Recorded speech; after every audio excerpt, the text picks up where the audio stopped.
Hey, everybody. I'm Jane. And I'm Sarah.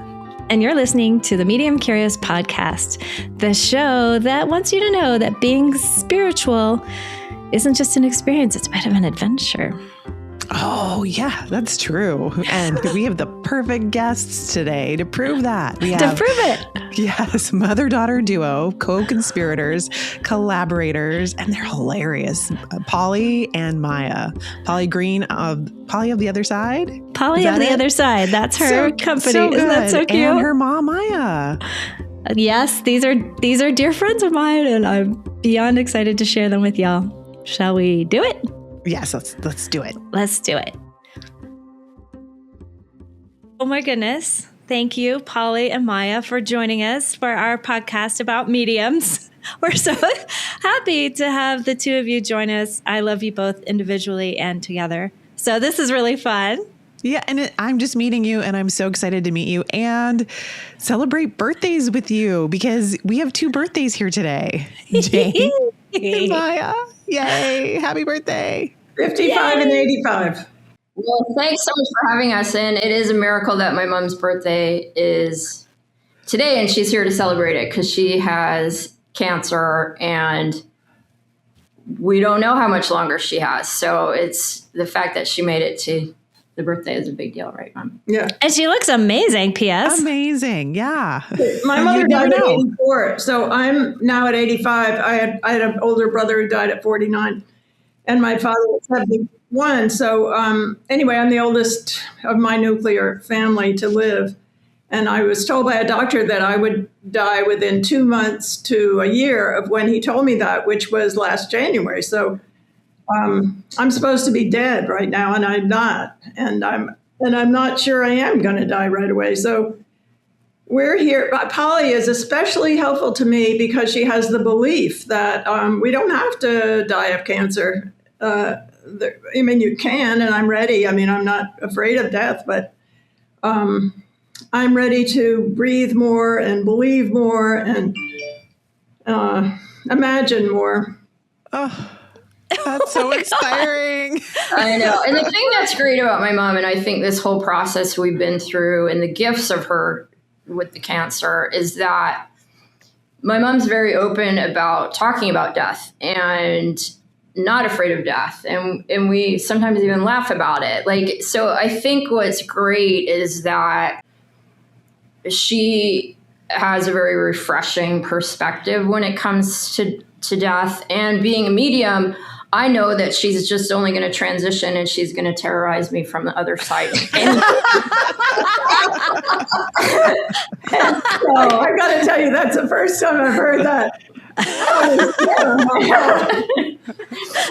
So anyway, so we joke about it, you know. Oh, yeah. That's kind of an incredible opportunity.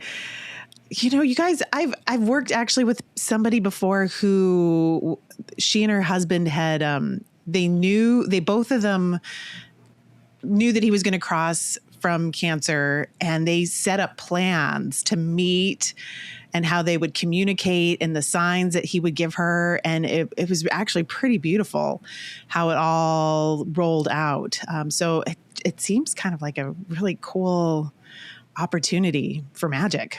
Has it happened to them yet? I mean, yeah, he crossed over. Yeah, he crossed over. And has he come to meet her in the spot where they thought it was?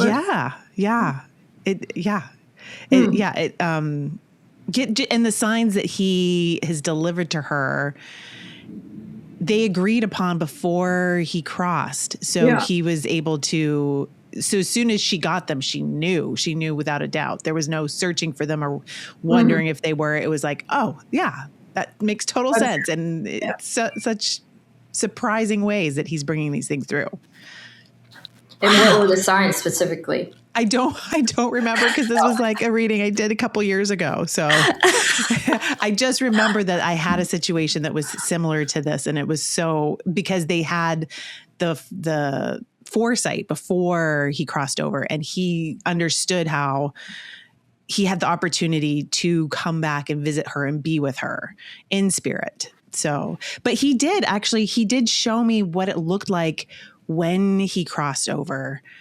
And he was trying to give me insight into that so that I could share that with her.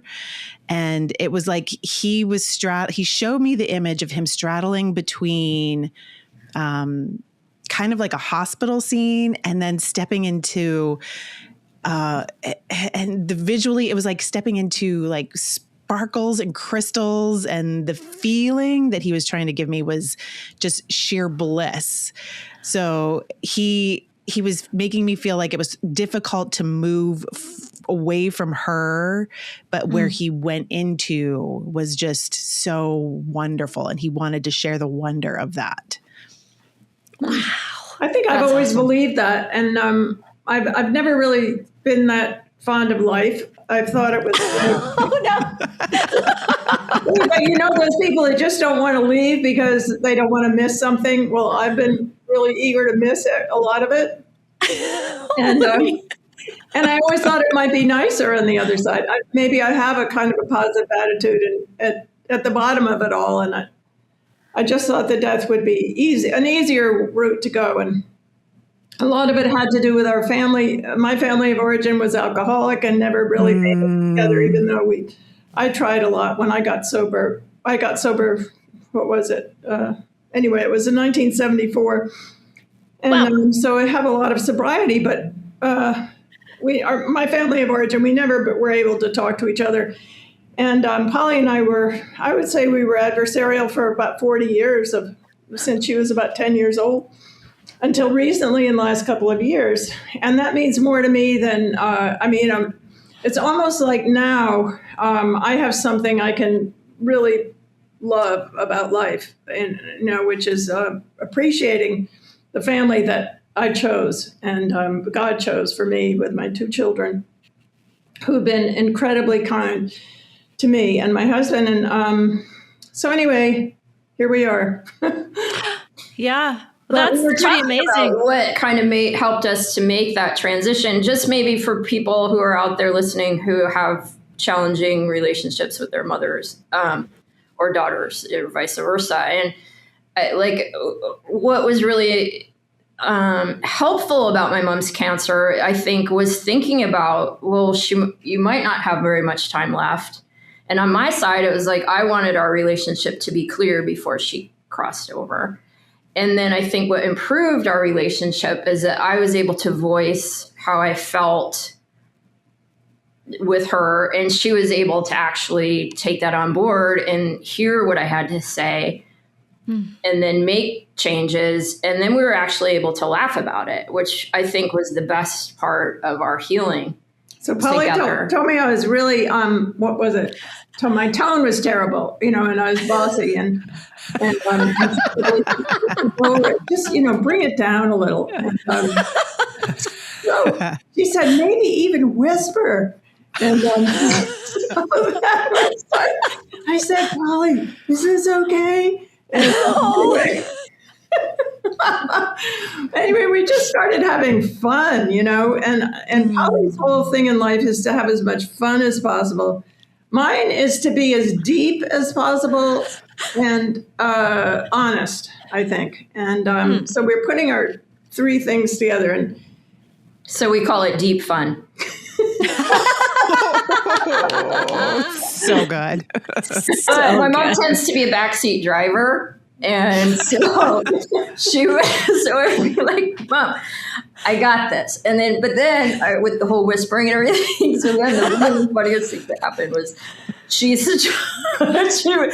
wanted me to turn or something. So I'm driving and she sticks her hand in front of my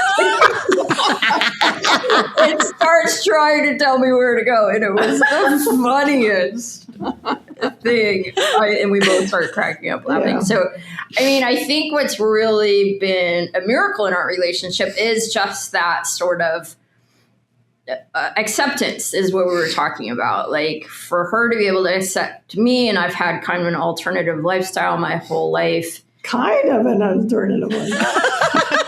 Are you kidding? Well, tell us about it. That you've ever heard in your whole life. Well, wait, Maya, can you tell us about Polly's life? Lifestyle? I want to hear your impression of it. Okay, well, when you graduate from high school and you want to, or college, I forget which one it was, and you say, well, now what would please you? It was a gift or something. Polly said, well, I would like to go to Alaska and climb the highest mountain they have there I don't know what it is, with 11 guys. And well, anyway, so she goes to Alaska and climbs the mountain. And I said, Polly, well, what do you do about your period? And she said, well, Mom, I don't know. She doesn't even, normal things that a girl might think about, Polly doesn't. And so anyway, they meet a bear. And so she has, the man runs away and Polly just stands there, oh, you're just a bear. I know I'm supposed to just stand here. I mean, kind of things like that. And then, I think I'm being called now to India, to some monastery or something. I don't know. No, there's some guy in Bali. I think he might help me with my spirituality. She goes to Bali, or then, let's see, where else has it been? Or some South. Oh, yeah, I'm going to go to South America. I'm going to go to Ecuador and go over the 50-foot waterfall in my kayak, And the guy she's with crashes and breaks his back and all this. I mean, it's never like, I tripped with my bicycle or something. I mean, it's a 50-foot waterfall. So, she goes over waterfalls. Extreme. And Ajax, her brother, calls her my extreme sister. So, right? Oh, that's what he calls me. But you are. I guess so. It doesn't feel extreme to me because it's my life. But I think Jane's question was good, having it from my mother's perspective, because for me it's sort of just normal. But yeah, but what do you guys think when you hear those stories like that? I mean, did you do that? Yeah, it sounds extreme. Fearless. It sounds fearless to me. Fierce is the word that comes up for me. I remember, Maya, we were standing outside a church one time and you were telling me all this and you were kind of frustrated. And I was like, she sounds rad. And you were like, I said, she sounds rad. She sounds freaking cool. Yeah, but it was a really funny moment because you're like, I just can't believe this. I'm like, me either. I can't believe it. We were both like, I can't believe it. Like, it's really cool for me. And Polly, you and I have a lot in common because you're a filmmaker. I'm not as an adventure babe as you. I adventure in different ways. I just move my family to different cities. That's as adventurous as I get. But you have had this incredible life. I wonder if you could tell us a little bit about some of your adventures from your perspective as well. Yeah, and thank you for asking. And I think for me, a lot of times, like when my mother said, well, I feel called. And I think that I've always had a very strong intuition. And I've always listened to it. So that's, I think, for me, why it never felt crazy is because I would get this sort of feeling and then I would just follow it. So for me, it just kind of has been this life of flow where I don't have a 5-year plan. I don't know what I'm doing usually tomorrow. But that's what I sort of love about life is that that's what for me makes it an adventure is that I'm very tuned into my guidance and my team on the other side, source energy. And I usually get very strong guidance on where to go or what to do next or that kind of thing. So my whole life has been a series of that, to say it in a nutshell. That's such a good nutshell. That was so well said. Sarah, doesn't that just make you so damn happy? It does. It's really cool. But I being a mom myself, Maya, that must have been hard for you because you're trusting that your daughter is trusting her guidance, not your guidance, but her guidance. I didn't even have any guidance because I was a screw up and a person. I think I went to 21 schools after high school, just trying to get it done. I never did get it done. And then when in my 30s, I had a spiritual experience that changed the way that I trusted about life. And anyway, I finally graduated from college, but it wasn't until age 39. So what was the spiritual experience? Tell us about the spiritual experience. We're not driving by that, Maya. They want to hear about your spiritual experience. Oh, yeah. Well, I was I started hearing about, actually, I was a drunk and I woke up after a Saturday night, and I had this feeling that I was supposed to go to church. I didn't go to. I was an atheist, and so anyway, I went to this church, and And I told Rico, my husband, that if he would come with me, I'd never ask him to do another thing in our whole life. That was a lie. That was brave. And well, anyway, we went, and nothing happened or anything. Well, then I found this other spiritual advisor, and he was talking about spiritual healing. And in New Hampshire, there was a woman, Agnes Sanford, and she had written a few books on spiritual healing. And there was going to be this retreat there. So I had a Jeep. As far as I got as to being an adventurer was having a Jeep. That I could drive on the road from Rhode Island to, it had nothing to do with the top of a mountain or anything. So I got to New Hampshire at this place, and I heard this guy say, ask yourself what you depend on. And it was the first time I realized that I was an alcoholic. I mean, I didn't know that. My family had been, and they were all functional alcoholics. So, if you're a functional alcoholic, it's harder to call yourself one. And so I saw a billboard, really big billboard, and on it said alcoholic, alcohol. What you depend on, it was alcohol. Anyway, he said, if you're depending on anything other than a higher power, you're selling yourself short. And by that time, I'd had my kids, and I'd married, and it was rough going, and I was so sick of selling myself short, and I just didn't know what to do with myself, and so I just said, okay, I'll do this. I'll trust, I'll depend on a higher power. So I did that, and I never took another drink, and nobody else stopped drinking. My husband, my family, but me, I did.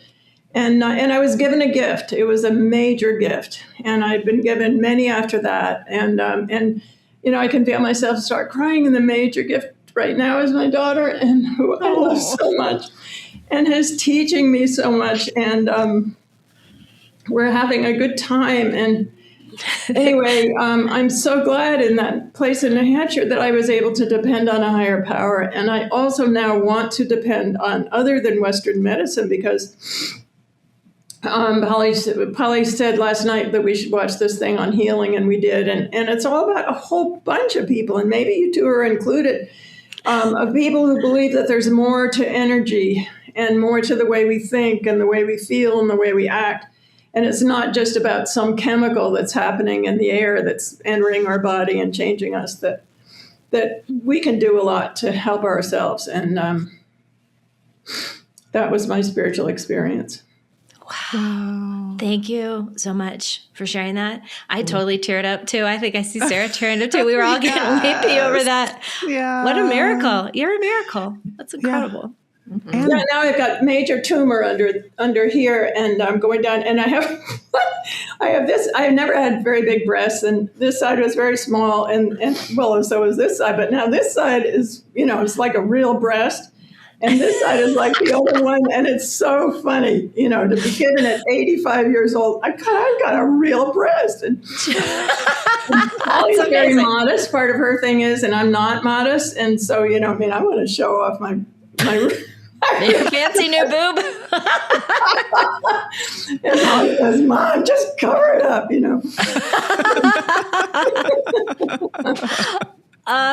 Amazing. Well, I'd love to hear, Polly, I'd love to hear a little bit about the mediumship journey. It sounds like you've always been a spiritual babe, but when did you go like, oh, wait, I can hear another dimension altogether? Yeah, so I've always been sensitive to the other side and to angels and to spirits and stuff like that. But my first actual mediumship experience was I was in my early 20s, and I had a boyfriend whose mother was on the other side. And as soon as I got close, this is before we were dating, like I would be sitting next to him, and all of a sudden, like I could hear her talking. Which boyfriend? I don't want to say. I don't want to say. Shh, Mom, I don't want to say it. But anyway, so I could hear her voice talking in my ear constantly, and basically, she just wanted him to know that she loved him. Mm-hmm. I remember who it is now. So anyway, so one night, what happened was we were asleep, or we were in bed, and she actually entered my body and started talking through my body, and I was like floating above out of my body, like watching the whole thing. And it's to be really honest, it scared me. Like I did not want this. I wanted to, and it kind of freaked him out too. But I mean, she had a loving message and everything, but I had no boundaries. Like it freaked me out, like, to be plain and simple. And so then I was also susceptible to not so nice spirits also, like if I was in a house or whatever, and I could feel negative energies as well. And that was scary. So mostly I was not really excited about this gift in the beginning at all. And my refuge really became nature. And at the time, I was doing a lot of whitewater kayaking, which I also now in retrospect realize that water is super cleansing and like helps me to clear and helps me to reset. And so does nature.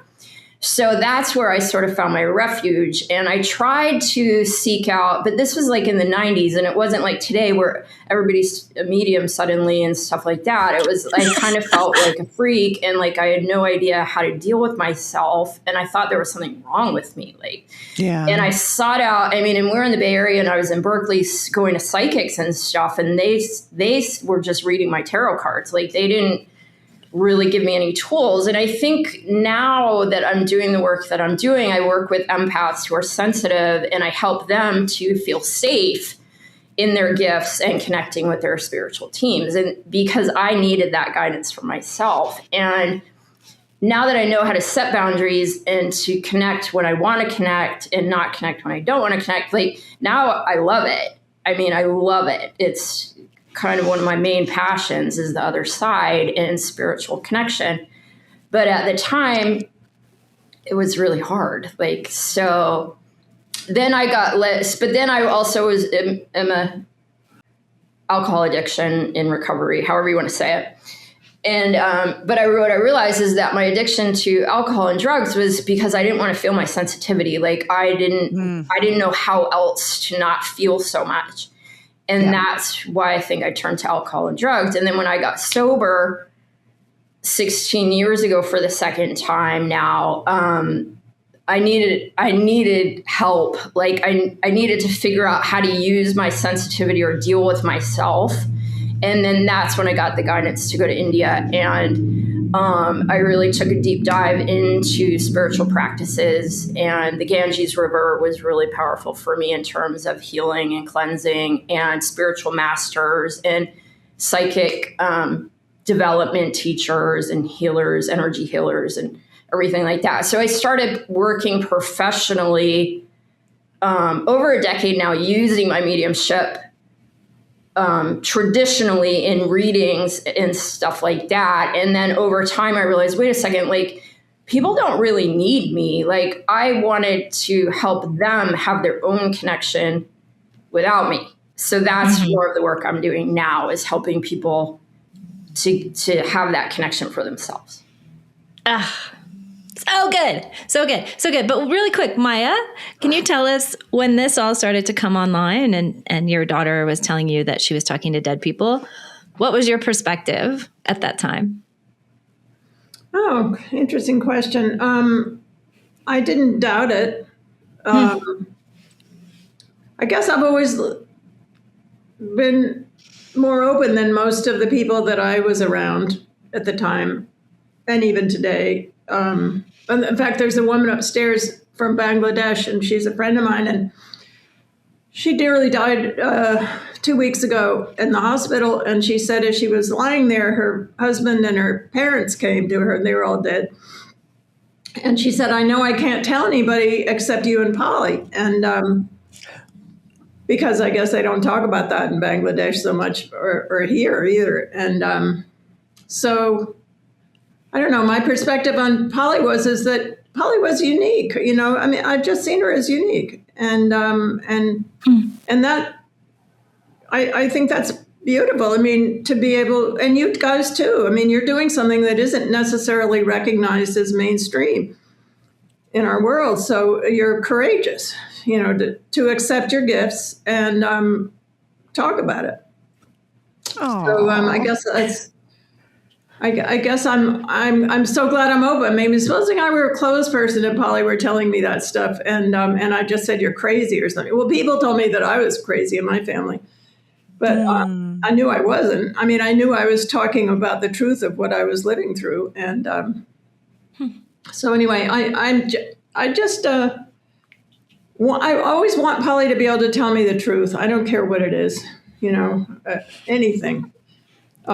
Because I would like to be there as a support and person she could trust. Even though I would say the name of her boyfriend. That's why I don't tell you everything. I do tend to talk. Oh, and that's why we're here. So Thank you for being here. Yeah. So, that was so beautiful. Wow. I think that's pretty lucky. I mean, it is. But you were saying earlier that you haven't always gotten along, that you have been at odds with each other. Yeah. Can you tell us what that was like and then how you repaired your relationship? Yeah, I think in especially when I was, until recently, actually, because I've lived an alternative lifestyle, I've been very nomadic. Like I said, I just followed guidance. So in my younger days, I was a competitive whitewater kayaker, which is a sport that isn't very recognized in terms of monetarily. And I was sponsored and I was making a living as an athlete, but it wasn't like a lot of money. And I think my parents were like, well, when are you going to get a job? Like, what are you doing? And so I think for me, that was challenging because I was following my passion from a young age. I always wanted to be an athlete. Like, that's all I cared about. And so I was following that path, which in my heart, I knew was what I was supposed to do. Even though I wasn't making millions of dollars, I had $1 million lifestyle. Like, I traveled all over the world. I was being paid to kayak the most amazing rivers in the world that now a lot of them are dammed. So like I lived what felt right for me at the time, but for my parents it was very mainstream. And then I shifted into filmmaking. But then I think you got a little more supportive there. Like I got this around the world filmmaking job, and they were fun and came and met me at certain locations when I was filming. And then I got to film into a festival, and they came to the festival. And you did come to a lot of my competitions as a kayaker. So they were supportive in the one sense, but on the other sense, I did feel some judgment there, that I wasn't. I don't know. I just had the sense that I wasn't living up to maybe what you wanted me to be doing. So that was challenging. And so I felt judgment. I felt so like that. And then that's what I was able to communicate to my mom recently in what started healing our relationship. And then she was actually able to admit, yes, I was judgmental. Oh, and we were able to work through it. Like, I was able to voice how I felt. And then she was able to agree and then say, well, how can we work on that? Which I think is really what helped us to have a relationship now. Like, I was able to say how I felt, which was scary at the time because I wasn't used to expressing that. Yeah. And then she was able to accept that without us having to blow everything up and me storm out of the house for 2 years and never come back, like, which is what I used to do. Like, we would get in a fight and I would just leave. Yeah. And so now I think I have done a lot of work on myself personally also, and cleared a lot of the stuff that I needed to within my own self personally. And then I was able to show up in a way that felt more accepting and honest. And wow, what a beautiful example of meeting each other where you're at and just open acceptance. And Maya, I mean, as a parent, I know it's always hard to admit when we've made our kids feel a way that isn't hard amazing for them. Yeah. How old are your kids? So hard. 17, 14, and 9. Oh, wow. They're up there. Yeah. I thought you were going to say 3, 4, and 7 or something. Oh, No, I've got teenagers. I'm right in the midst of it. Yeah. Yeah, I'm thinking, I think, yeah, everything Polly said is true. We were judgmental, and I still am kind of. I still worry about Polly not having enough money to make it. And, you know, I don't know if I've said this to you before, but one of the reasons I want to die and my husband to die is so that she can inherit some money and not have to worry about it. But she doesn't worry about the money. I worry about the money. Oh. She just says, oh, where's my, you know, she's about to go to Uganda again to make another film, Jane. Oh, cool. Jane, now this will be your third Uganda film. Wow. Anyway, yeah, I mean, when you go to Uganda on no money, I mean, it's... Well, I'm getting paid for it's a job, Mom. See, what my mother doesn't realize is I get paid for these things, and that's how I make my money. Like, so I think there's been a little bit of a disconnect for my parents, like in terms of the way I make money. And I work with clients online, and I do have income, and people do pay me to coach them. Yeah. And It's not traditional. It's not right. your 9 to 5, which I never wanted a 9 to 5, and to me, I've chosen this path, which is challenge. I'm not going to say it's easy, like it's challenging, but in a way, it really helps me to trust, because here I am, I'm 56 years old. I've been living my whole life like this, and I have money in the bank. It's always worked out. Like, so I think for me, it's given me a really deep trust in my team and in my path, because a lot of times I don't know how it's going to work out, but it always does, you know, and, you know, even, you know, I was working, you know, I started working online with clients before anybody was doing it when I was in India. And I was like, and that's how I supported myself in India.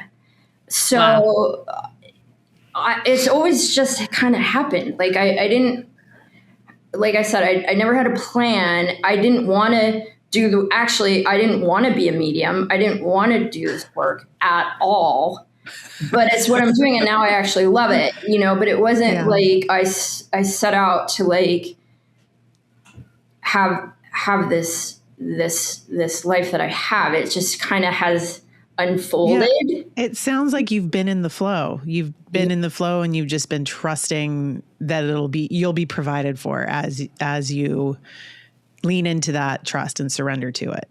For sure. And then I also really embraced setting intentions and manifestation and aligning my energy with what I'm wanting to call in. And like I said, I've had $1 million lifestyle. Like I just set the intention, like I always have nice places to live.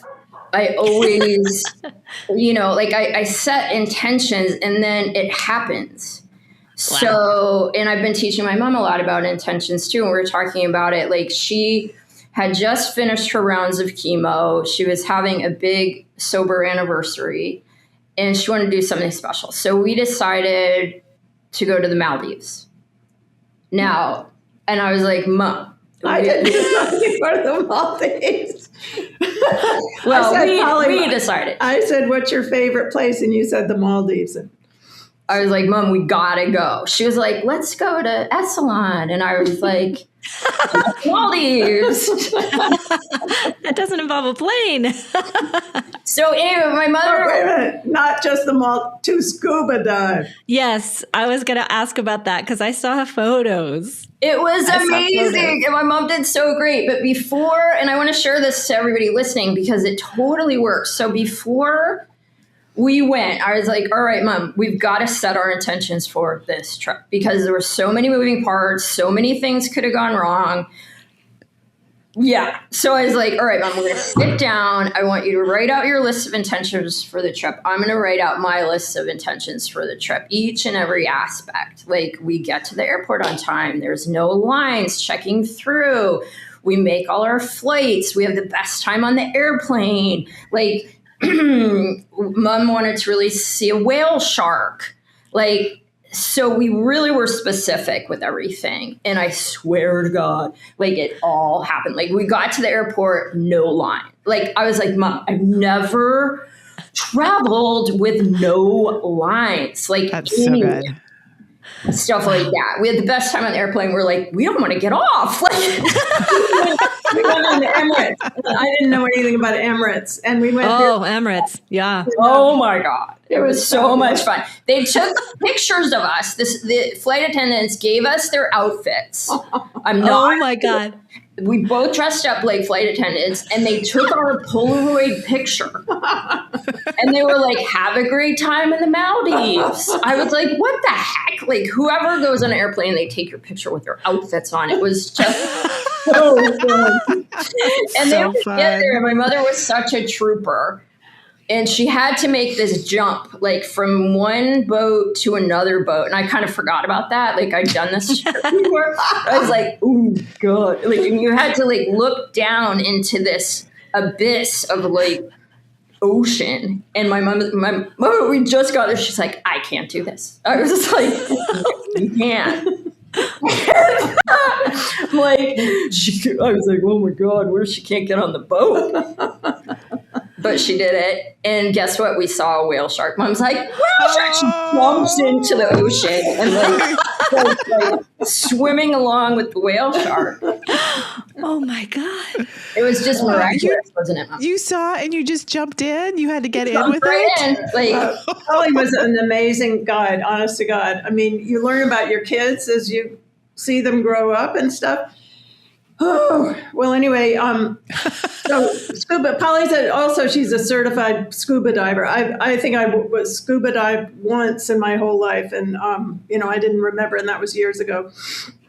So anyway, I got this guy. I didn't know that he was going to be my guy, that. She got her own guide. I got my own guy, and I said to him, I'm not going to be able to do this unless you hold my hand the whole time. I have a thing about hand holding, which is really interesting because Polly doesn't, because of that energy transfer that she talked about. But I'm okay as long as somebody holds my hand. The whole time we were doing it, this guy held on to my hand. He held her hand the whole time. Underwater. It was so cute. I think he was 15 or something. Like this cute guide that held her hand the whole time. And she was like, all right, let's do it. Oh. Amazing. Oh my gosh. The bravery. I love it. It pays off, folks. It pays off. Yeah. And I think that trip was really also good for our relationship because she's like, oh, I understand now why you live like this. This is awesome. Yeah, but I said there's no budget, Polly. Go ahead whenever you want. And she didn't hold back. So no, I know, but like I've lived my whole life on a budget. I mean, but I would still be able to have those kind of experiences, but in a budget friendly way. But you were able to have like 5-star version. Yeah. So good. It is super inspiring, and I love that we get to hear on your birthday, Maya, this beautiful transmission of this love that the two of you share and the like rocky road it took to get here. I'm curious how much of this kind of healing. I know, Polly, you've shared so beautifully that you trust, and your whole life is just such stunning evidence of that trust becoming manifest in your life unfolding. But how much of the healing would you kind of ascribe to, sobriety and letting go of booze? And would you say that plays in to where you sit today, like your sobriety? Me? Either. Oh, for sure. I think that's been a huge part of it. I think for me, when I got sober the second time, because I got sober when I was first 18 to when I was 30. So I was sober for 12 years. But that I didn't fully do the work that I needed to really deal with the roots of my addiction. And then I went back out for 10 years from 30 to 40. And then I went on a meditation course. My first meditation course was a 10-day Vipassana meditation course. I was like, I can do this. It was the hardest thing I've ever done in my life. Plus, I was not sober. But when I was sitting there with myself, I felt horrendous. And I was like, I've got to do something about my drinking. Like this, I don't want to die right now. I just didn't feel good about my behavior when I was drinking. And so that was the catalyst for me to get sober for the second time. But the second time was super hard. But I also knew, like, it wasn't working. Like what I had tried, through drugs and alcohol wasn't working for me anymore. In fact, it was making me feel a lot worse. So I was like, all right, I need to find another path. And I knew, and then again, it was guidance. It was like breath work. Like I just kept hearing breath work. Like I'd been to therapy, and that, I think therapy is great for, I want to talk about myself personally. Like it was great into a point, but I didn't feel it changing the deep roots of what I needed to deal with. And so I just kept hearing breath work. And now this was before breath work is what it is today. It was kind of hard to find breath workers, but I did find it. And then I was in Bali, which is like kind of like the healing capital of the world, where you can find all these alternative modalities. And so I really dove into breath work. And what that helped me to do is release all of the energy in my body that was triggering. And I just had to feel my way through it. And so basically what I did was I felt a lot of pain. And I cried a lot. And I just was allowing myself the space to feel the whole range of emotions. And that's what I really needed to do in order to heal the root cause of my addictions. Because otherwise I was turning to, adrenaline. Like I realized this, like I was a maniac once I quit drugs and alcohol. I was just exercising all the time. Well, I was an athlete, so it was normal to exercise 6 hours a day because I was training. But then when I didn't have that, I was a toxic mess. And so, and that's what I realized when I went to India to study yoga. It was like, oh my God, I don't have adrenaline. What the heck? This sucks. I'm a judgmental, toxic smokestack. And then I just realized, like, what my mom was saying, like, what do you depend on? I was like, I'm depending on adrenaline. And so I was like, I don't want to be dependent on my sports, like, to feel good. Yeah. And then that's what led me down the path of yoga and meditation and breath work and energy healing, was because I didn't want to be addicted to anything. Yeah. To feel good. And so that was a really long journey, which I thought would be a lot shorter than it was. It took 10 years in India, like deep diving into yoga and stuff and meditation and these other practices. But what was so cool is I was on the banks of the Ganges, which is like one of my biggest spiritual teachers is that river. And the interesting thing was that I would always be seeing kayakers going down. And one day it was like, my team was like, you can kayak again. And I was like, really? Like, cause I had to give it up because for so much of my life, it was my whole identity. And so giving up was a big loss, like of who I identified myself with, of what I got outside validation through, what my career was. I let it all go. And, which was hard, but I knew I had to in order to do this deeper work with myself. But then to be there on the Ganges and hear, well, you can start kayaking again. And it really did feel like my higher power. I was like, because I was like, I'm good. Like if I never do this again. And then I was like, oh my gosh. And so I got back in a kayak and it was so much fun. And it was so different. And there was no ego attached. It was more like, I love being on the river. And this is my way to feel that. And so now I'm back kayaking again, and I'm getting back, I'm getting back to closer to where I was when I stopped. And I'm like, this is freaking awesome. But I have nothing to prove. Yeah. I have nothing. It's just changed everything. So yeah. So that's that. That's that. Awesome. Gorgeous. So cool. Yeah. It's so cool. It's like you were gifted it back. And I love that it came through so amazing. It's so amazing. And it came through your higher power, or your guide, or voice of God, or whatever. You're like, hey, you can have this beautiful gift back, even though you releasing it was what kind of gave you your whole life in a way, or it was part of that. Yeah. That's awesome. Yeah, it's pretty cool. And now it's all full circle. Like now it's like, I was joking when I first started going back to the river here in California. I was like, I feel like I've been frozen in ice for like 20 years and now I'm coming back and it's like, whoa, like a lot, I'm coming back and I'm seeing old people that I used to know from kayaking. And like, I don't know, it's like, it feels really like a full circle moment right now. It's just kind of fun because I put a ton of time into this sport, like a ton of time. And, and now I get to come back to it, but in a new way, which is super fun. That's so beautiful. So beautiful. Yeah. Polly, I have a birthday question. Oh, wait, Sarah has a question first. Go, Sarah. No, go with the birthday question first, because you're going somewhere else. Yeah. Well, I mean, I'm just curious. Birthdays are sort of weird for me, if I'm honest. I'm just curious for you, like when you look back on this life, which you mentioned earlier that you resisted a little bit. Again, I relate to that. Or a lot, or like WTF are we doing here kind of feeling sometimes, or a lot of times.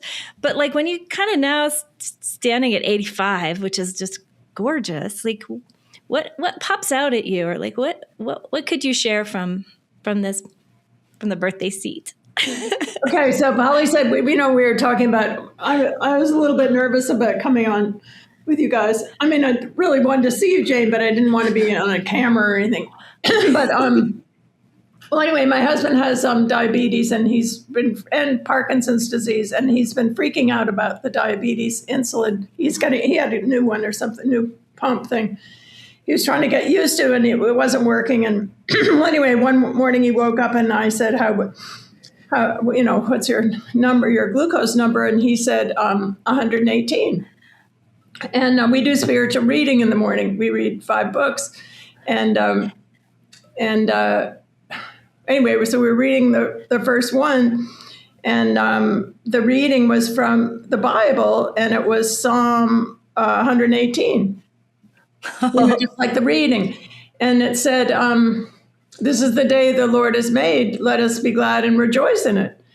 And so I think that that's the message that I'm getting from being 85, which is that I can't control it. I mean, if we hadn't gone through this, I could have died. My mother and I died estranged. I didn't want to die that way with my beautiful daughter, who I love, and I'm so grateful. Thank you, Jane, for having this time for us together, which I thought wouldn't work or anything, and now it is. The thing about Polly is that Polly takes this. My mother was a la-la, everything's wonderful, and she'd be drunk. So Polly's a la-la, everything is wonderful, and she's not drunk. Works hard That's how do fancy. you live and not be drunk and think the world is la-la. I mean, how do you do that? And she's showing me how you do it. You find your passion, and you trust, and you do it no matter what. And anyway, now I have this, it was another whole story, but anyway, there's this window ledge here in our apartment. It looks out over Lake Merritt. And so I decided that I would make words of hope that would make to make the world a better place. And so I asked everybody, there were 10 of us for Christmas, and I asked everybody to have a word. And so we put their name up in the word. And now we've got 40-something words up here. And my father was a alcoholic, pretty bad. And he had a twin sister who died of cancer when she was very young. And I was named after her. And I heard that she was alcoholic. I didn't even know her. She died at 40-something. My father was over 40 when I was born. And her name was Priscilla, and they called her Sil, C-I-L. So I decided that I would call this wall of words that I have here the Sil of blessings. Sil being what she was called, because I rejected her in my mind that I'm named after this. She was very glamorous. She was a deep sea fisherwoman, and she was an alcoholic. And her husband was having an affair, and she died, I don't want that. I didn't want that. And so I now have the Sil of blessings right here. So as far as birthdays, I want to go in a different kind of a life. I want what you guys are trying to help us with in life, which is to see a bigger world, a better world. I don't even know what else to say except thank you. Oh, Maya, from my perspective, you are doing it. It's so beautiful. Your relationship with your daughter really is so inspiring to me. I want that relationship with my daughter. She's only 9, but it's like breaking my heart wide open. It's really, truly like you're there. You're doing it. And you're showing all of us how. And so Polly, I just was thinking about this. I don't know if you remember, but you got very sick in elementary school, and Polly was home from school, and nobody knew what she had wrong with her. And my brother was dying of ALS at the time, and my brother was a doctor in Rhode Island. He went to Harvard. He was a very big deal, and I wasn't a big deal. I had been, messing up all of my life. And so I thought, why am I alive? And why is he dying? And then Polly was really, really sick. And so because nobody knew what she had, and it turned out to be thyroid, and she recovered. But life is trustable, maybe. I don't know. I love that. Life is trustable, maybe. Trustable, maybe. That's how I feel. It takes a lot of convincing that everything's going to be okay. But being, in the presence of Polly and for me, Sarah, and these beautiful guests that we have on, and the two of you are truly inspiring, truly, truly inspiring. And it makes me go, oh, it is going to be okay. So I think I do this podcast to remind myself we're going to be okay. Like every week, I need reminding. Okay. Yeah, we're all going to be okay. Exactly. Yeah, we're all going to be okay. Yeah, this is the day the Lord has made. So how can it be screwed up? How can you screw up if you believe that? Yeah. Oh, do we have Rico entering the? Actually, we do need to close. We are out of time, sadly. But I think this is the day the Lord hath made. Like, wow, what a miracle. And a birthday for both of you. Couple of us. I was so moved when Polly said it was your birthday, too. I don't know whether we knew that. I don't think we did. I don't remember knowing that about us. Happy All birthday. I know is that when I met you, we got along, and it was nice. And I adore you. You're funny. I really love funny people. Brilliant. You're brilliant. You're brilliant. Every time you open your mouth, I would probably do the same thing. Laugh, cry, feel inspired. Yeah. So, of and course. want to kill yourself at the same time. Not true. No. But I relate. I relate so much to you. I really relate in the, what was it? The okay-ish or the trustable? Trustable, maybe? It's trustable, maybe. Yes. We are twinning. We are January 16 twins. So, and Polly, thank you for just you. So nice to meet you. You're a miracle. Thank you both. Thank so you much both. love to both of you. Really fun to be on the show, and thanks for asking us both to be here. Truly, I already know this is going to be one of my faves. Thank you both. Bye. See you soon. Thank you. Bye. Very Soul is our sponsor for Medium Curious. Jane and I are both Very Soul mediums. Oh, yes, we are. verysoul.com, y'all. Inspired by spirit, guided by love, and brought to life by mediums.